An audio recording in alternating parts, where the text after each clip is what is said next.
మాకు ఆయన పక్కన ఉన్న ఆయన గెలవపోయినా ఆయన ఆయన మంచితనాన్ని బట్టి ఆయన హోదాను బట్టి అట్లా మాకు అభిమానం.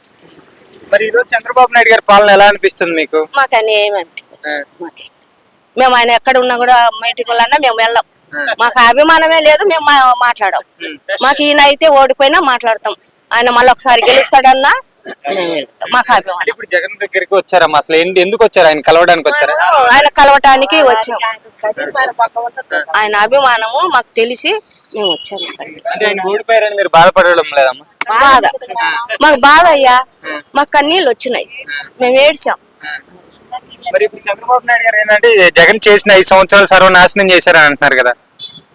ఇంకా ఆయన మాటలు అనకని ఆ దేవుడు న్యాయం తీరుస్తాడు, న్యాయం తీరుస్తాడు. ఆయన పక్షాన్ని ఉన్నాడు కాబట్టి న్యాయం తీరుస్తాడు. కాబట్టి ఆయన ఎన్ని అన్నా కూడా లాభం లేదు. అంటే మళ్ళీ జగన్ వస్తే బాగుండేది అంటారా?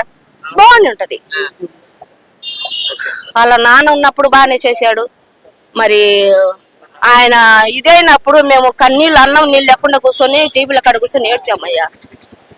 ఆయన మేము ఎప్పుడు దగ్గరికి రాకపోయినా టీవీలలో ఆయన వార్తలలో అన్ని చూసి మేము ఎంతో అభిమానంగా ఆయన దగ్గరికి పోయి మేము మాట్లాడకపోయినా ఆయన మాటలు ఆయన చేసిన పనులన్నీ చూసి మాకు ఒక అభిమానం వచ్చింది. దుఃఖపోయినాము, ఏడ్చాము. ఇప్పుడు కూడా ఈయన ఓడిపోయినాడంటే అయినా పర్వాలేదు ప్రభువా, ఒకప్పటికి ఆయన గెలుస్తాడు.